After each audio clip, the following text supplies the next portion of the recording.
বিসমিল্লাহির রহমানির রহিম। আসসালামু আলাইকুম। Ahmed Bawani academy school and কলেজের অনলাইন লাইভ ক্লাসে সবাইকে স্বাগতম জানাচ্ছি। শিক্ষার্থীরা, আশা করি ভালো আছো। আজ থেকে অষ্টম শ্রেণীর শিক্ষার্থীদের অনলাইন লাইভ ক্লাস শুরু হয়ে গেছে। প্রতিদিন 10টা 45 মিনিটে ক্লাসটা হবে। তোমরা আশা করি অংশগ্রহণ করবে এবং যেসব বন্ধুরা অংশগ্রহণ করছে না তাদেরকে অংশগ্রহণ করতে অনুপ্রাণিত করবে এবং বেশি করে শেয়ার করবে যেন সবাই দেখতে পারে। তাহলে সবাই জয়েন করে যাও শিক্ষার্থী বন্ধুরা। ক্লাস শুরুর আগে আমি প্রথমে আন্তরিক ধন্যবাদ এবং কৃতজ্ঞতা জ্ঞাপন করছি আমাদের সুযোগ্য এবং সুদক্ষ অধ্যক্ষ মহোদয়কে এবং যেসব সম্মানিত সহকর্মীবৃন্দ আমাদের এই অনলাইন ক্লাস সুন্দরভাবে সংগঠিত হওয়ার জন্য অক্লান্ত পরিশ্রম করে যাচ্ছেন। ওনাদের ধন্যবাদ এবং কৃতজ্ঞতা জ্ঞাপনের মধ্য দিয়ে আমি আমার ক্লাস শুরু করে দিচ্ছি। আমি ফারহানা করিম, অষ্টম শ্রেণীর শিক্ষার্থীদের বিজ্ঞান ক্লাস নিব। আজকে প্রথম অধ্যায়টা নিয়ে আলোচনা করব।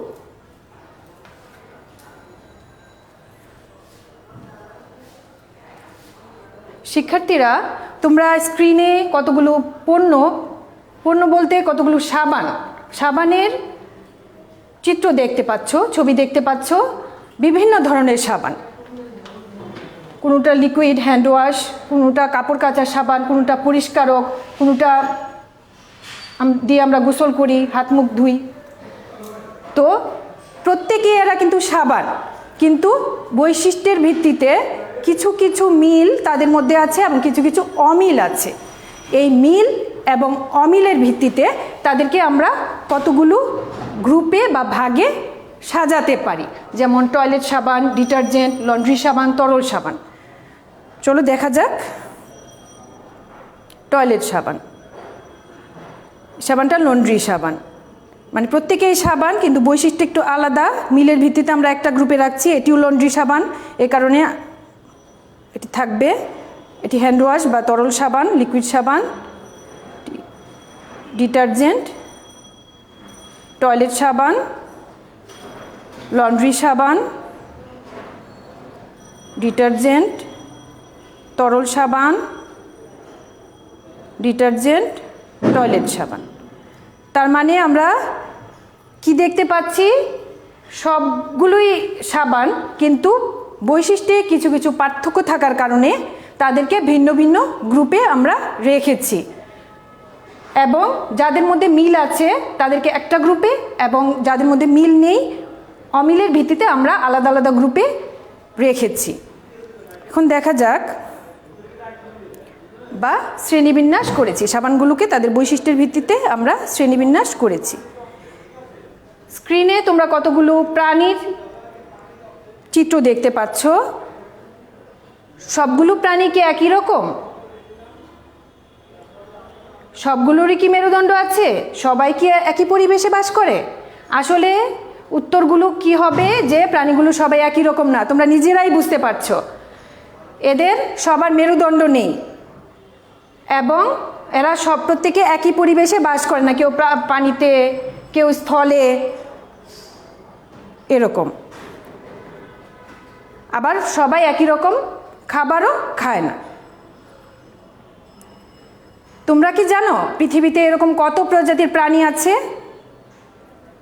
আসলে পৃথিবীতে প্রায় 15 লক্ষ প্রাণী আছে এবং প্রতিনিয়ত এই প্রাণীর সংখ্যাটা বেড়েই চলছে, কারণ নতুন নতুন প্রাণী আবিষ্কৃত হচ্ছে এবং এই সংখ্যার সাথে অ্যাড হচ্ছে। এখনও অনাবিষ্কৃত অনেক প্রাণী কিন্তু রয়ে গেছে, আবিষ্কার হলে এই সংখ্যার সাথে অ্যাড হবে। কিন্তু তোমরা একটু চিন্তা করে দেখো, এই সংখ্যাটাই কিন্তু বিশাল।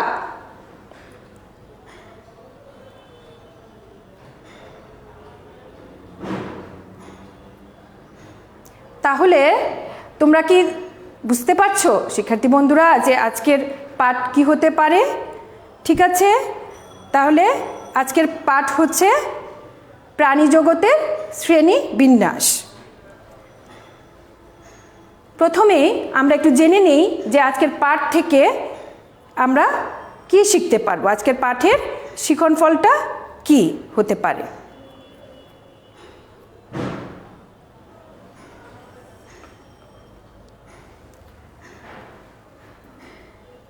আজকের পাঠ থেকে আমরা জানতে পারবো শ্রেণীবিন্যাস কি বা শ্রেণীবিন্যাস বলতে কি বোঝায়, অমেরুদণ্ডী প্রাণীদের শ্রেণীবিন্যাস করতে পারবো এবং অমেরুদণ্ডী প্রাণীদের বিভিন্ন পর্বের স্বভাব, বাসস্থান এবং বৈশিষ্ট্য জানতে পারব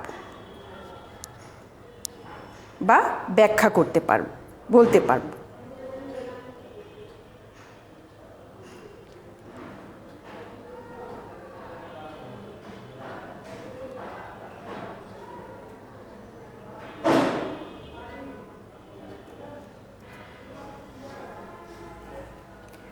শিক্ষার্থীরা, আমরা তো বলছি যে এই সংখ্যাটা বিপুল, বিশাল। এই বিশাল সংখ্যক প্রাণীদেরকে স্টাডি করতে গেলে, জানতে গেলে, তাদের গঠন প্রকৃতি বৈশিষ্ট্য সম্পর্কে জানতে গেলে অনেক কষ্টের ব্যাপার। কিন্তু আমরা যদি একটা সহজ উপায় করে নেই তাহলে কিন্তু এটা আমরা জানতে পারবো। একটা বিজ্ঞানসম্মত সহজ উপায় নির্ণয় করে নিলে এটা কিন্তু করা সম্ভব। বিজ্ঞানীরা বহু আগে থেকে এসব নিয়ে কাজ করছেন।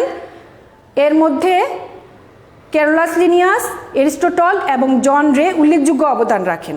এই যে প্রাণীদের এই সহজ পদ্ধতিতে যে আমরা জানবো, শ্রেণীবিন্যাস করব। তো এর মধ্যে শ্রেণীবিন্যাস কাজে সুইডিশ প্রকৃতিবিদ ক্যারোলাস লিনিয়াসের অবদান উল্লেখযোগ্য হওয়ার কারণে ওনাকে শ্রেণীবিন্যাসের জনক বলা হয়।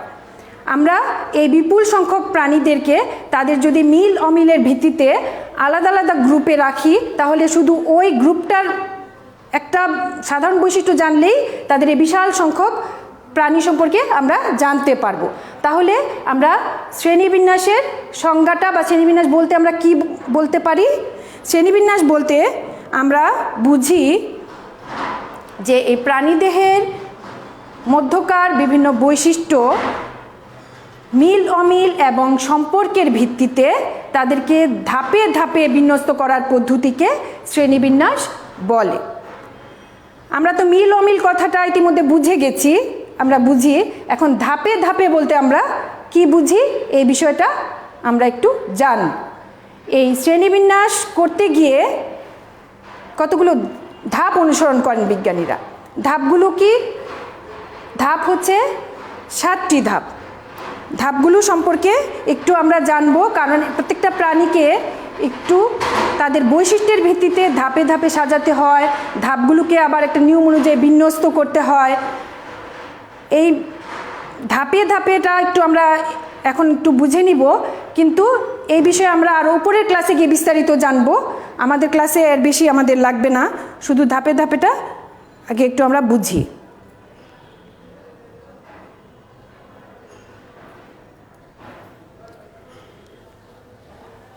শ্রেণীবিন্যাসের ধাপ হচ্ছে 7টি। ধাপগুলো হচ্ছে জগৎ বা কিংডম, জগতের ইংরেজি কিংডম,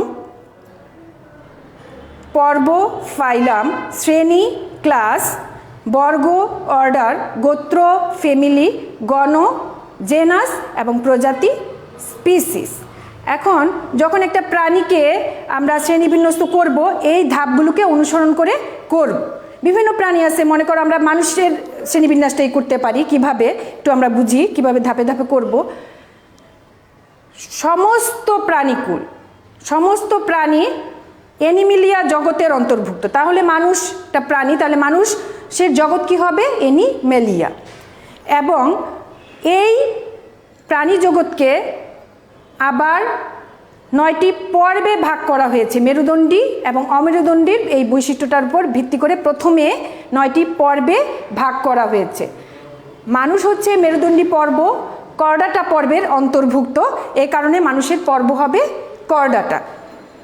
একইভাবে করডাটা পর্বটি আবার কতগুলো উপপর্ব, আবার উপপর্বগুলো আবার বিভিন্ন শ্রেণীতে বিন্যস্ত, শ্রেণী বিভক্ত করা বিভিন্ন বৈশিষ্ট্যের ভিত্তিতে। যেমন মাছ একটা শ্রেণীতে, কারণ সব মাছের বৈশিষ্ট্য এক। আবার কিছু কিছু পার্থক্যের ভিত্তিতে আবার বিভিন্ন আবার আরও ধাপ, উপধাপ, উপশ্রেণী, উপবর্গ এরকম থাকবে। এটা আরও উপরের ক্লাসে গিয়ে আমরা জানব।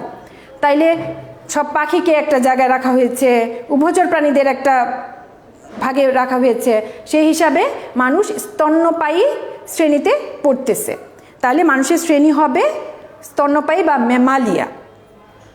মানুষের বর্গ এরকমভাবে প্রাইমেট, গোত্র হোমিনিডি, গণ হোমো এবং প্রজাতি হচ্ছে হোমো সেপিয়েন্স।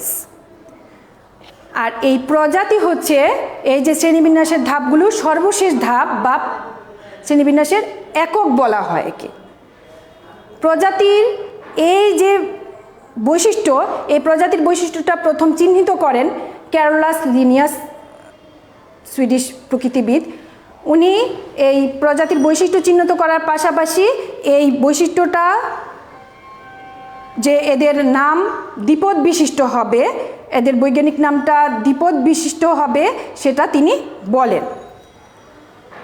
এই দুইপদ বিশিষ্ট নামের তাকে বলা হয় দ্বিপদ নামকরণ বা বৈজ্ঞানিক নাম। সেই হিসাবে মানুষের বৈজ্ঞানিক নাম কি? Homo sapiens.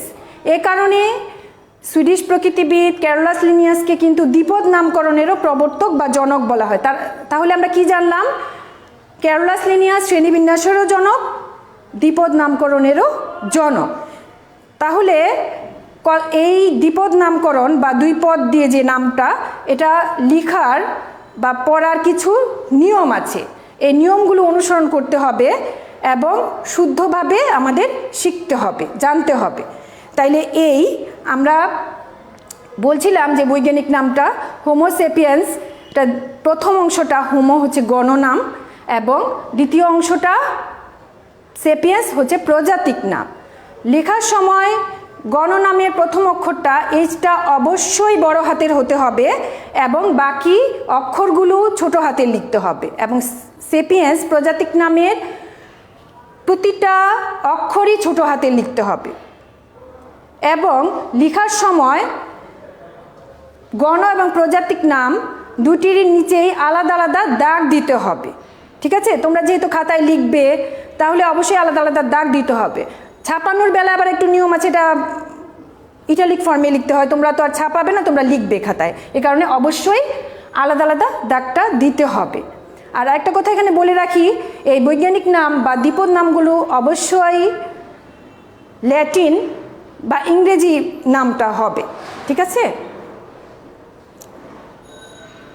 তাহলে আমরা শ্রেণীবিন্যাস সম্পর্কে প্রাথমিক ধারণাটা নিলাম। এখন এই পর্যায়ে আমরা দেখব কি যে অ্যানিমেলিয়া বা প্রাণী জগৎটা, সমস্ত প্রাণীকুল এই অ্যানিমেলিয়া জগতের অন্তর্ভুক্ত। এই প্রাণীদেরকে আবার বিভিন্ন বৈশিষ্ট্যের ভিত্তিতে 9টি পর্বে ভাগ করা হয়েছে। ঠিক আছে? আধুনিক শ্রেণীবিন্যাসে পূর্বে 10টি পর্ব ছিল। প্রথম পর্ব যেটা আদি প্রাণী বা প্রোটোজোয়া, এটিকে বর্তমান শ্রেণীবিন্যাসে প্রোটিস্টা জগতের অন্তর্ভুক্ত করা হয়েছে। সেই হিসেবে বর্তমানে তাইলে 9টি পর্ব আমরা পাচ্ছি, পূর্বে এটা 10টি ছিল।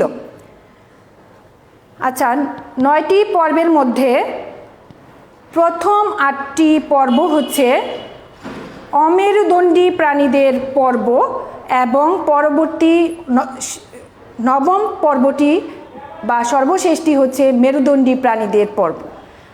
আজকের ক্লাসে আমরা অমেরুদণ্ডী প্রাণীদের নিয়ে একটু আলোচনা করব। অমেরুদণ্ডী প্রাণীদের শ্রেণীবিন্যাস নিয়ে একটু আলোচনা করার চেষ্টা করব।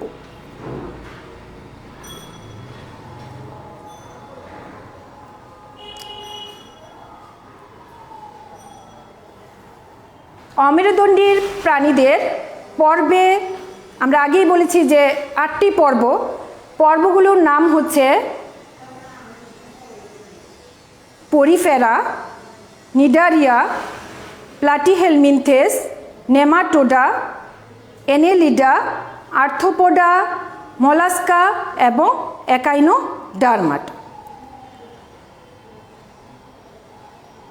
শিক্ষার্থী বন্ধুরা, এখানে একটা কথা বলা জরুরি যে এই যে পর্বগুলোর নাম আমি বললাম, এগুলো অবশ্যই ধারাবাহিকতা রক্ষা করতে হবে। কেননা প্রথম থেকে যেভাবে বিন্যস্ত, সরল থেকে জটিল এবং অনুন্নত বৈশিষ্ট্য থেকে উন্নত বৈশিষ্ট্যের দিকে ক্রমান্বয়ে গিয়েছে।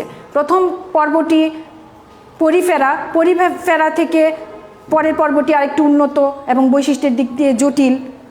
যেমন আমি এই ক্ষেত্রে একটা উদাহরণ দিতে পারি, যেমন তোমরা প্রথম শ্রেণী থেকে পড়ে এসেছো, প্রথমে তোমরা বাক্য গঠন, তারপরে মোটামুটি সহজ পড়াগুলো শিখো, পরবর্তী ক্লাসে গিয়ে আবার এর চেয়ে জটিল পড়াগুলো শিখো।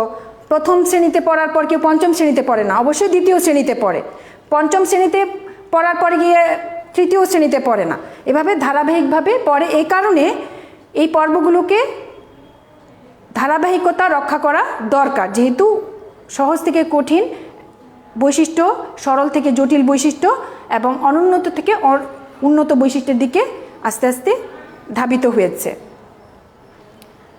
তাহলে আমরা এই পর্বগুলোর প্রত্যেকটির আলাদা আলাদা স্বভাব, বাসস্থান এবং সাধারণ বৈশিষ্ট্য জানব। সাধারণ বৈশিষ্ট্য মানে কি দেখে আমরা চিনব যে এরা এই পর্বের প্রাণী। প্রথমেই আমরা প্রথম পর্ব পরিফেরা নিয়ে একটু আলোচনা করব।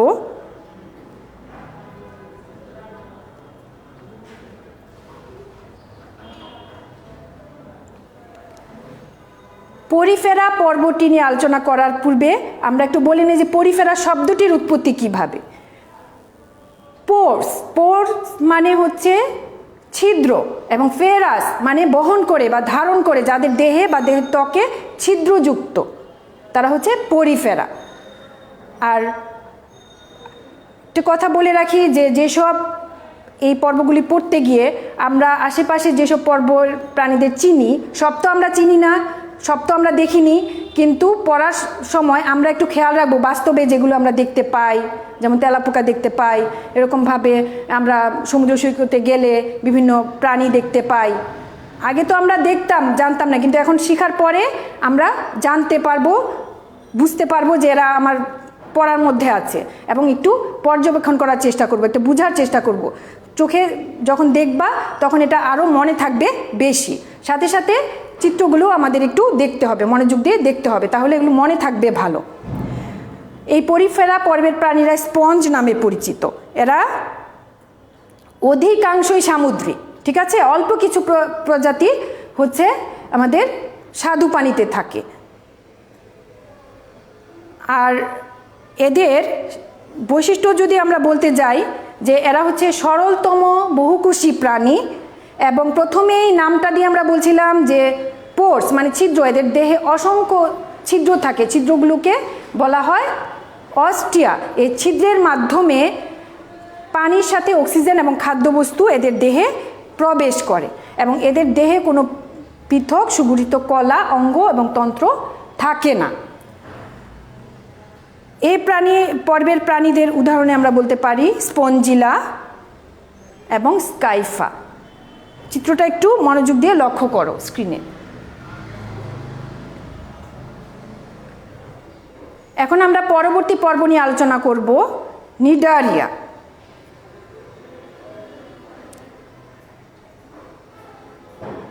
নিডারিয়া পর্বটিকে পূর্বে সিলেন্টারেটা বলা হতো, এদের দেহে সিলেন্টারন নামক গহ্বর থাকে, এ কারণে একে সিলেন্টারেটা বলা হতো, বর্তমানে একে নিডারিয়া বলা হয়। এই পর্বের প্রাণীরাও কিছু প্রজাতি সামুদ্রিক, কিছু আছে স্বাদু পানিতে বসবাস করে, এরা আবার কিছু কাঠ বা কোনো অবলম্বনের সাথে আঁকড়ে ধরে এরা পানিতে অবস্থান করে। এদের সাধারণ বৈশিষ্ট্যটা যদি আমরা দেখতে যাই,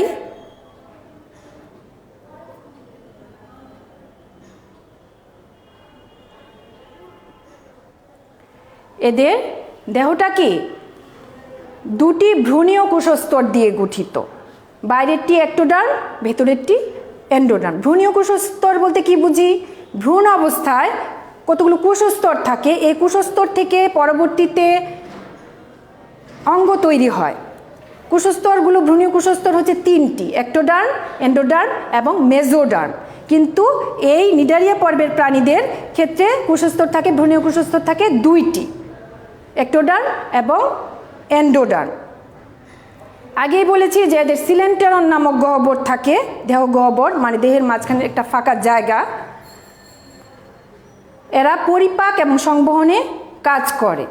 এছাড়া এদের দেহের যে একটোডার্ম বা বাইরের স্তরটাতে একটি বৈশিষ্ট্যপূর্ণ অঙ্গ থাকে নিডোব্লাস্ট, যেটি কিনা একাধারে শিকার ধরা, আত্মরক্ষার কাজে এবং চলনে সহায়তা করে।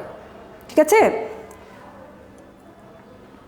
এক ধরনের বিশেষ কোষ, নিডোব্লাস্ট হচ্ছে এক ধরনের বিশেষ কোষ।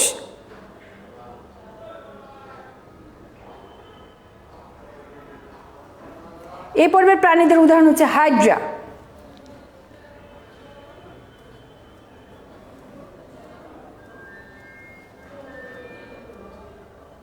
দেখতে পাচ্ছ হাইড্রা। এখানে তো এরা অনেক ছোট, এদেরকে খালি চোখে আসলে দেখা যায় না। যখন এই নিডোব্লাস্ট কোষটা যখন অণুবীক্ষণ যন্ত্রের নিচে পর্যবেক্ষণ করা হয় তখন এগুলো দেখা যায় যে বাইরের স্তরে এক ধরনের বিশেষ কোষ নিডোব্লাস্টটা থাকে। এখন বোঝা যাচ্ছে না। ওবেলেও আছে এ পর্বের একটি প্রাণী, অন্যতম প্রাণী।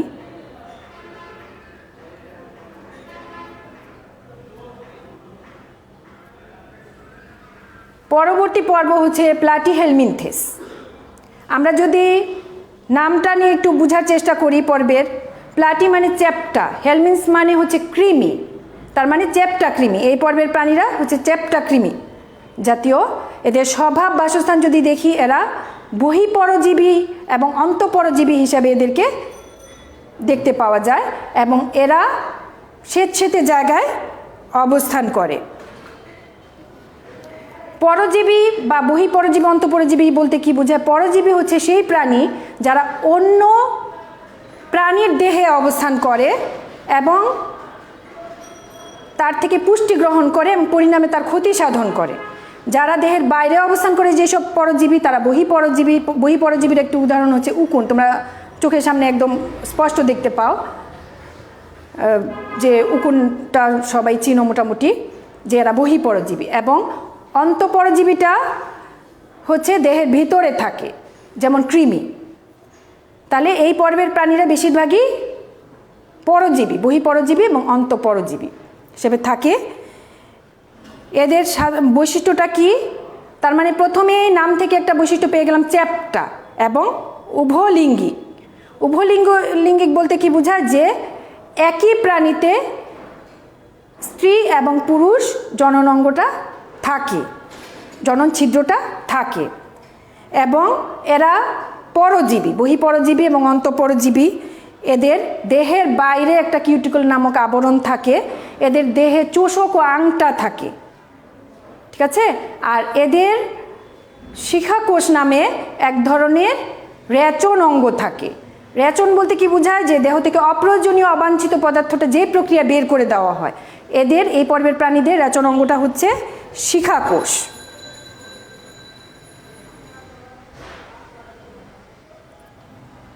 এই পর্বের প্রাণীদের উদাহরণ হচ্ছে ফিতাকৃমি এবং যকৃৎ কৃমি। এছাড়াও এদের দেখা যাচ্ছে কি পৌষ্টিকতন্ত্রটা কোনো কোনো প্রাণীর ক্ষেত্রে নাই এবং থাকলেও অসম্পূর্ণ। পরবর্তী পর্ব হচ্ছে নেমাটোডা।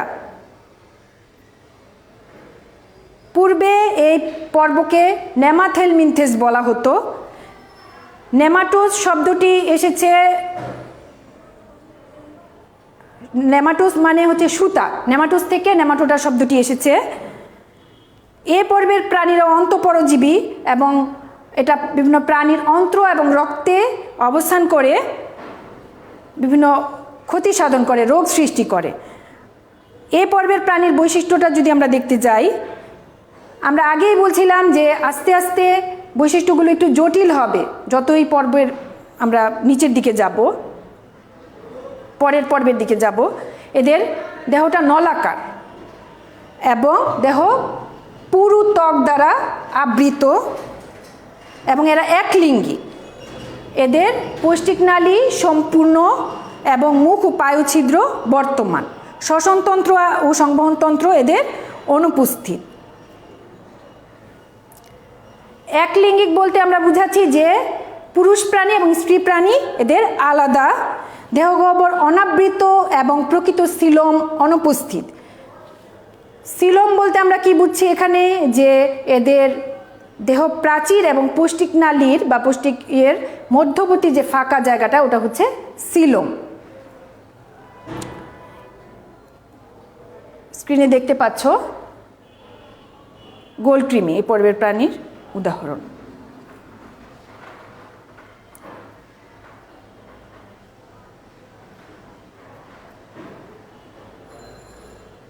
পরের পর্ব হচ্ছে এনেলিডা। এনেলিডা এনুলাস মানে রিং থেকে এই এনেলিডা শব্দটি এসছে। এই পর্বের প্রাণীরা কি কোথায় থাকে? এই পর্বের প্রাণীদের বেশিরভাগই স্বাদু পানিতে থাকে। অল্প কিছু প্রজাতি আছে যারা অগভীর সমুদ্রের অঞ্চলে থাকে এবং এরা করে কি যে স্বেচ্ছেতে মাটিতে থাকে অথবা মাটি খুঁড়ে খুঁড়ে, যেমন কেঁচোর কথা আমরা জানি, আমরা যারা গ্রামে যাই আমরা জানি, শুনেছি বড়দের মুখে যে গর্ত খুঁড়ে খুঁড়ে এরা মাটিতে বসবাস করে এবং স্বেচ্ছেতে জায়গাটা এরা খুব বসবাস করে। এই পর্বের প্রাণীদের সাধারণ বৈশিষ্ট্যটা যদি আমরা দেখতে যাই, আমরা প্রথমেই আমরা নামটা থেকে দেখেছিলাম যে এরা রিংয়ের মতো বা মানে এনুলাস মানে হচ্ছে রিং, তাইলে এদের দেহটা রিং রিং মানে খণ্ডায়িত, খণ্ড খণ্ড আছে এদের দেহে। আমরা কেঁচোর চিত্রটা যখন দেখবে তখন তোমরা বুঝতে পারবে এবং প্রতিটি খণ্ডকে সিটা থাকে। সিটা হচ্ছে এক ধরনের চলন অঙ্গ, ঠিক আছে? শুধুমাত্র জোকে এই সিটাটা থাকে না। আর এদের অন্যতম একটি বৈশিষ্ট্য হচ্ছে যে এদের রেচন অঙ্গটা হচ্ছে নেফ্রিডিয়া। আমরা ফিগারটা দেখে নেই, চিত্রটা দেখে নেই, জোক এবং কেঁচো আমরা দেখতে পাচ্ছ, খণ্ডগুলো বোঝা যাচ্ছে ছবিতে, একটু মনোযোগ দিয়ে লক্ষ্য করো।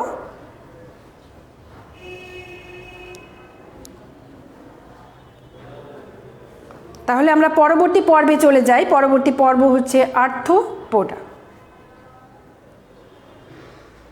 আর্থ্রোস শব্দটি এসেছে কোথা থেকে? খণ্ডায়িত বা সন্ধিযুক্ত। আর পোডোস শব্দটি হচ্ছে পদ, মানে এদের সন্ধিযুক্ত পদ আছে, তার মানে এটা থেকে বুঝতে পারলাম এদের পদ সন্ধিযুক্ত। আর আরেকটা কথা বলে রাখা ভালো যে প্রাণী জগতের সবচেয়ে বৃহত্তম পর্ব হচ্ছে এই পর্বের প্রাণীরা, আর্থ্রোপোডা পর্বের প্রাণীরা। পৃথিবীর সর্বত্র এদের পাওয়া যায়। এদের কেউ কেউ পরজীবী, কেউ আবার ডানা আছে, উঠতে পারে। আমাদের চারপাশে অসংখ্য আমরা চিনি কীট পতঙ্গ, পিঁপড়া থেকে শুরু করে প্রজাপতি, চিংড়ি, তেলাপোকা সবই কিন্তু এই পর্বের প্রাণী। আমরা এই পর্বের প্রাণীদের সংখ্যাও বেশি এবং আমরা সহজেই দেখতে পাই চারপাশে এবং মোটামুটি তোমরা সবাই চিনো। তাইলে সাধারণ বৈশিষ্ট্য যদি আমরা দেখতে যাই, কি দেহ বিভিন্ন অঞ্চলে বিভক্ত এবং এদের সন্ধিযুক্ত উপাঙ্গ রয়েছে এবং এদের কি মাথায় এক জোড়া পুঞ্জাঙ্খী ও অ্যান্টেনা থাকে। তোমরা যখন ছবিটা দেখবে দেখতে পাবে এক জোড়া পুঞ্জাঙ্খী এবং অ্যান্টেনা থাকে। পুঞ্জাঙ্খী বলতে কি বুঝি?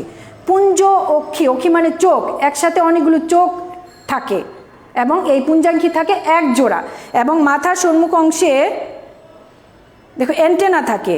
আমরা ঘাস ফড়িংয়ের ফিগার দেখতে পাচ্ছ, ওগুলোতে অ্যান্টেনা থাকে। তেলাপোকা তোমরা সবাই কম বেশি চিনো এবং দেখো যে এরকম মাথার সামনে যে একটা উপাঙ্গ, এটি হচ্ছে অ্যান্টেনা। এছাড়া আগেই বলেছি যে এদের উপাঙ্গগুলো সন্ধিযুক্ত, মানে পার্ট পার্ট ভেঙে ফেলা যায়। তোমরা চিংড়ি বাসায় আনলে হাত দিয়ে ধরে দেখতে পারো যে এদের উপাঙ্গগুলো কীরকম, মানে একটু একটু জয়েন্ট, পার্ট পার্ট আলাদা। এবং তেলাপোকা তো ভয়ে ধরবে না, কিন্তু চিংড়িটা তো ধরতে পারবে, ধরে একটু দেখবে। আর চিত্রতে তো এত ভালো বোঝা যায় না যতটা চোখের সামনে দেখা যায়। এদের দেহের আবরণটা, বাইরের আবরণটা কাইটিন সমৃদ্ধ এবং এদের হিমোসিল নামে রক্তপূর্ণ দেহ গহ্বর থাকে। গহ্বরটার নাম হচ্ছে হিমোসিল। এই পর্বের প্রাণীদের রক্তকে হিমোলিম্ফ বলে, কিন্তু এদের যে গহ্বরটা এটাকে বলে হিমোসিল, ঠিক আছে? আর উদাহরণের মধ্যে তো অসংখ্য আমি বলেই ফেললাম, ঘাস ফড়িং, চিংড়ি, তেলাপোকা, এগুলো।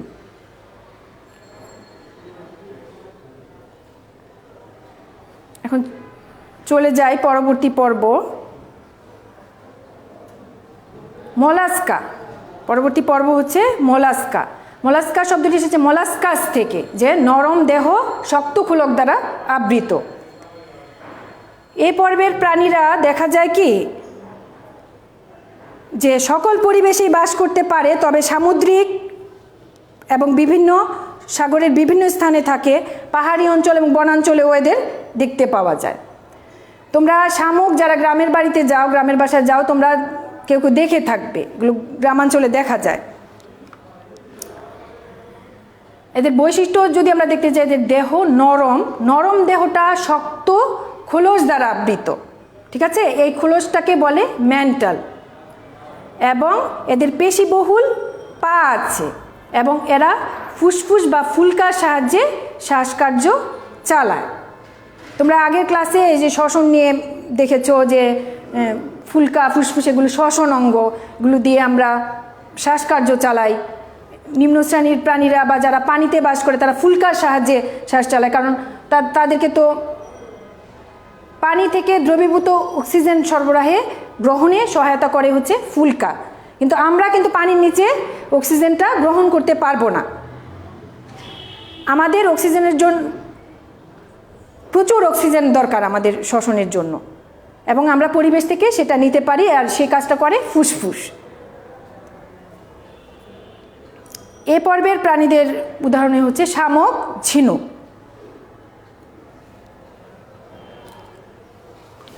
এই যে ভিতরের যে মাংসল পাটা বের করা আছে, আর বাইরের খোলসটা হচ্ছে শক্ত, ভিতরে নরম। সাধারণত এগুলো বের করা থাকে না, কখনো তারা চলাচল করার সময় এগুলো মাংসল পাটা বের করে, দেখা যাচ্ছে, আর বাইরের খোলসটা শক্ত। এটা হচ্ছে ঝিনুক।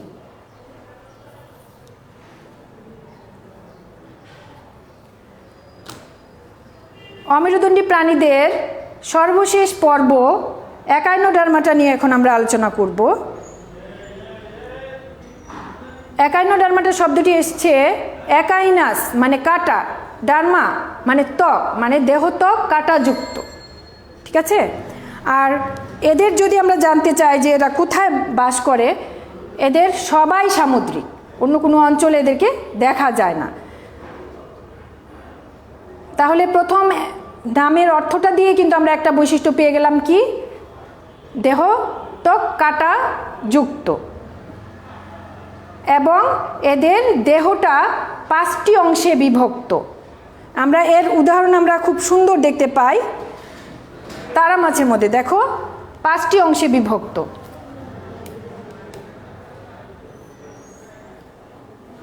পূর্ণাঙ্গ প্রাণীতে দেখা যায় যে এদের অঙ্কীয় এবং পৃষ্ঠীয় দেশ, মানে এদের সামনের অংশ কোনটি পিছনের অংশ কোনটি এটা আলাদা করা যায়, কিন্তু এদের মাথাটা চিহ্নিত করা যায় না। দেখো এদের মাথা কোনটা বোঝা যাচ্ছে না।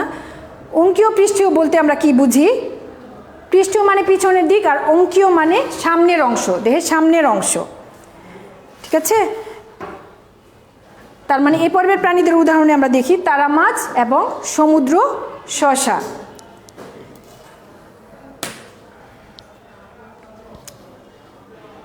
আমরা এর মধ্য দিয়ে শেষ হয়ে গেল অমেরুদণ্ডী প্রাণীদের পর্ব নিয়ে আলোচনা। আমরা আজকে অমেরুদণ্ডী প্রাণীদের বিষয়ে আলোচনা করলাম, পরবর্তী ক্লাসে মেরুদণ্ডী প্রাণীদের নিয়ে আলোচনা করব। আশা করি তোমরা ক্লাসটা বুঝতে পেরেছো। এখন তোমরা কেমন বুঝেছো একটু যাচাই করে দেখি।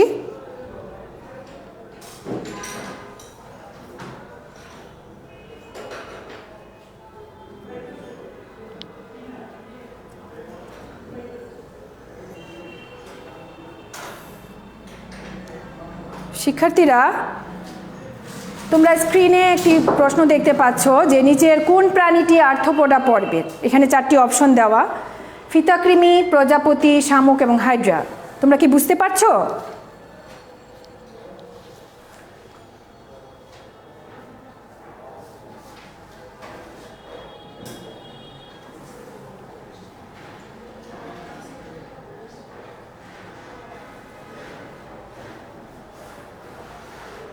আমাকে কমেন্ট করো শিক্ষার্থীরা।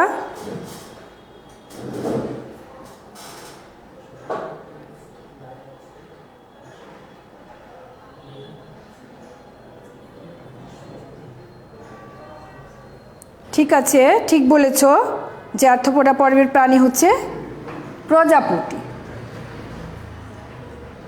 মিলিয়ে নাও যারা পারোনি।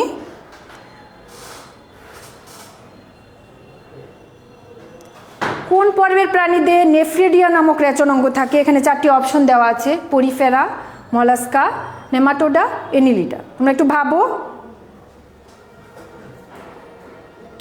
তাহলে নেফ্রিডিয়া কাদের থাকে?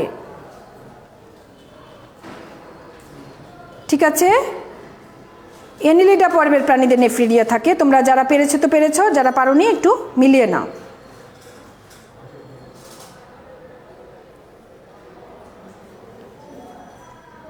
আজকের ক্লাসটি খুব মনোযোগ দিয়ে দেখবে এবং একটা বাড়ির কাজ করবে, এবং যখন ক্লাস শুরু হবে এই কাজটা আমাকে দেখাবে।